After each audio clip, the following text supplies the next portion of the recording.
YouTube channel. जैसे कि last class में मैंने आपको इंट्रोडक्शन ऑफ ओपन बताया था कि क्या होता है, ओपन की आईसी चिप क्या होती है, आइडियल एंड प्रैक्टिकल ओपन में डिफरेंस क्या होता है, and close loop and open loop में क्या डिफरेंस होता है, मैंने आपको ये बताया था। आज मैं डिफरेंशियल एम्पलीफायर, तो फर्स्ट मैंने डिफरेंशियल एम्पलीफायर को बताने से पहले मैंने आपको एम्पलीफायर बताया। एम्पलीफायर क्या होगा, मतलब कैसे मैं आउटपुट वोल्टेज लिखूंगी। ये मैंने एक एम्पलीफायर लिया है, ये मैंने इनपुट सिग्नल दिया है, और ये क्या है, ग्राउंडेड। ग्राउंडेड सभी जानते हैं, ग्राउंडेड का पोटेंशियल क्या होता है, जीरो होता है। तो यहाँ पे क्या पोटेंशियल है, जीरो। ठीक है, यहाँ पे हमारा वी आउटपुट है। अगर मुझे आउटपुट वोल्टेज निकालना है तो कैसे निकालना है, output voltage is equals to gain into input voltage. ऐसे आप एम्पलीफायर से आउटपुट वोल्टेज निकाल सकते हो। ये वी इनपुट है, ये वी आउटपुट, और एक क्या है यहाँ पर, गेन। तो जैसे कि मैंने आपको लास्ट क्लास में बता रही थी कि गेन क्या होता है, ये क्या वोल्टेज गेन है। तो वोल्टेज गेन को अगर आपसे पूछा जाए क्या होगा, output voltage upon input voltage. तो ये क्या होता है, वोल्टेज गेन। ठीक है, अगर मैं डिफरेंशियल एम्पलीफायर की बात करूं तो डिफरेंशियल एम्पलीफायर में क्या करते हैं, जैसे कि मैंने अभी आपको बताया एम्पलीफायर कैसे होता है। अब मान लो मैंने डिफरेंशियल एम्पलीफायर है, कौन सा है, डिफरेंशियल एम्पलीफायर। डिफरेंशियल एम्पलीफायर में क्या करेंगे, ओपन में कितने इनपुट होते हैं, दो। ये V1 मान लिया मैंने इसको, और इसको मैंने V2 मान लिया। सॉरी, लाइन थोड़ा वैसे हो रहा है, V1 एंड V2, एंड ये क्या हो गया है, V आउटपुट। ठीक है, अगर आपको डिफरेंशियल एम्पलीफायर के लिए आउटपुट वोल्टेज निकालना है तो कैसे निकालते हैं, V output is equals to A V1 minus V2, या जैसे मैंने आपको बताया था V1 बड़ा हो सकता है या फिर V2 बड़ा हो सकता है, तो आप यहाँ मोड भी लगा सकते हैं। ठीक है, तो ये क्या वोल्टेज गेन। तो डिफरेंशियल एम्पलीफायर में आप ऐसे निकाला, डिफरेंशियल क्यों बोला, क्योंकि हम इसमें डिफरेंस कर रहे हैं, है ना, तो इसलिए उसको डिफरेंशियल एम्पलीफायर बोल रहे हैं। तो अभी जैसे मैंने आपको बताया डिफरेंशियल एम्पलीफायर क्या होता है। अब कुछ टर्म होती है जो आपको पता होना चाहिए। पहला है स्ल्यू रेट। स्ल्यू रेट क्या होता है, the time rate of change of output is known as slew rate. जब टाइम के साथ आउटपुट हमारा चेंज होता है, मतलब time rate of change of output time के साथ हमारा चेंज हो रहा है, तो उसको क्या बोलते हैं, स्ल्यू रेट बोलते हैं। जैसे कि स्ल्यू रेट इज वोल्ट पर माइक्रोसेकंड। ये क्या है, वोल्ट पर माइक्रोसेकंड। माइक्रोसेकंड में कितने सेकंड्स होते हैं, 10⁻⁻⁶। ठीक है, मैक्सिमम ऑपरेटिंग फ्रीक्वेंसी निकालते हैं हम इसमें स्ल्यू रेट में। तो मैक्सिमम ऑपरेटिंग फ्रीक्वेंसी क्या आती है, slew rate upon 2π/Vp। Here Vp is peak output voltage। तो अगर आपसे पूछे जाए स्ल्यू रेट क्या होता है तो आपको ये बताना है। आगे बढ़ते हैं, अब होता है op amp with negative feedback. आपको मैं यहाँ पर एक कंडीशन बताऊंगी जिसको बोलते हैं वर्चुअल ग्राउंड। एक ये सच बताऊं तो ओप एम्प सोल्व करने का ब्रह्मास्त्र है। डू यू नो, ब्रह्मास्त्र, जो हमारी सारी प्रॉब्लम्स को सॉल्व कर सकता है आसानी से।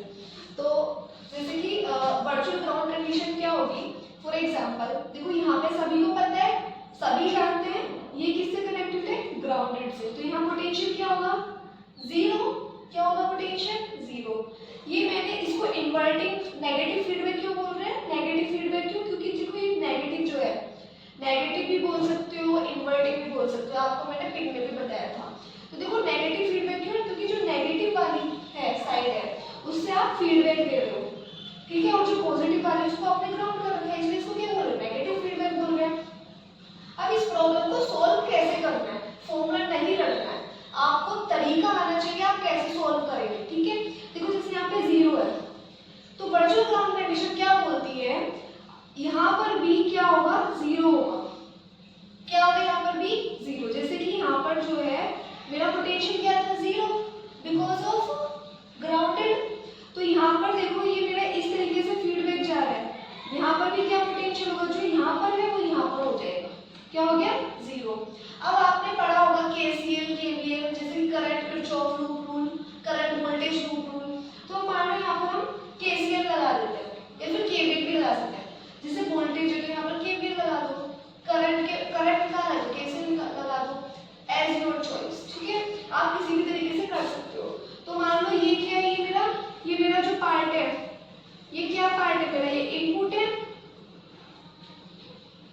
और ये वाला जो पार्ट है ये क्या है मेरा आउटपुट। आपको ऐसे बनाना नहीं है वहां पे, बस मैं आपको इस तरीके से समझा रही हूँ, ठीक है, कि इनपुट पार्ट कौन सा है और आउटपुट पार्ट कौन सा है। ये समझ आया इनपुट क्या है और आउटपुट क्या है, ठीक है। इसको सही से बना देते हैं एक बार। ये हो गया, यहाँ पर 0 था तो यहाँ पर भी 0 आ गया। तो इसको सॉल्व कैसे करेंगे, सॉल्व करते हैं चलो। Input is equals to output, ठीक। अब मुझे इनपुट में मैं किरचॉफ रूल लगा देती हूँ, यूज किरचॉफ लूप रूल, ठीक है।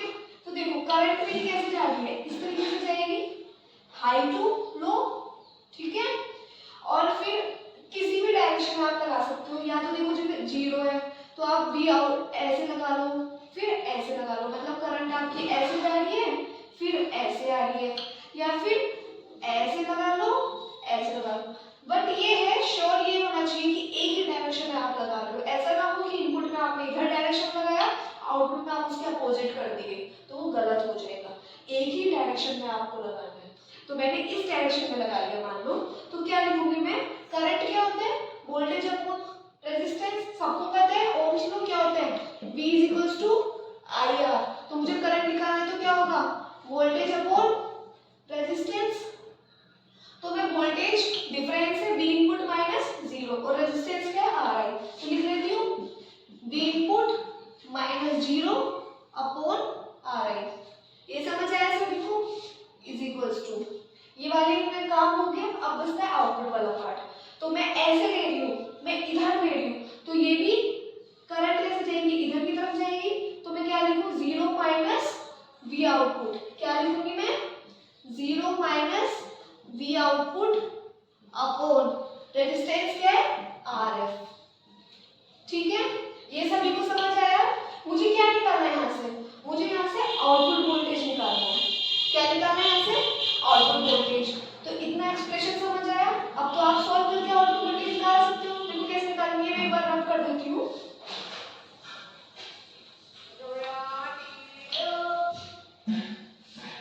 चलो साइड में लिख देते हैं, V input minus 0 upon RI, 0 minus V output by RF। फिर मुझे सॉल्व करना है, तो क्या होगा, इसको मैं ऊपर लिख लेती हूँ, V इनपुट अपॉन RI, ठीक, is equals to 0 minus V output upon RF। 0 minus, किसी से भी 0 माइनस करोगे तो माइनस ही आएगा ना, minus V output upon RF, simply है। अब यहाँ पे क्रॉस मल्टीप्लिकेशन कर दो, तो V आउटपुट क्या आ जाएगा यहाँ से, minus RF upon R input V input.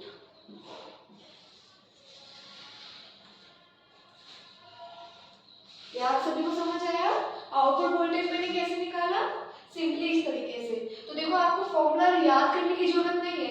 अब देखो जैसे कि आउटपुट वोल्टेज में यहाँ पर नेगेटिव का साइन आ रहा है, तो इसका मतलब क्या है, जो आउटपुट वोल्टेज है वो मेरा नेगेटिव फीडबैक दिया है उसमें, जैसे कि हमने आपको यहाँ बता रही थी ना, ठीक है।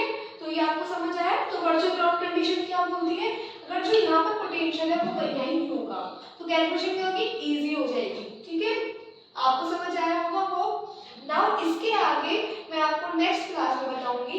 इसके आगे हम, जैसे अभी मैंने इन्वर्टिंग बताया, नॉन इन्वर्टिंग और डिफरेंशियल एम्पलीफायर कैसे सॉल्व करते हैं, इंटीग्रेटर कैसे सॉल्व करते हैं, ये सब आपको देन फिर मैं न्यूमेरिकल्स कराऊंगी, तो आप बहुत अच्छे से सीख जाएंगे, ठीक है।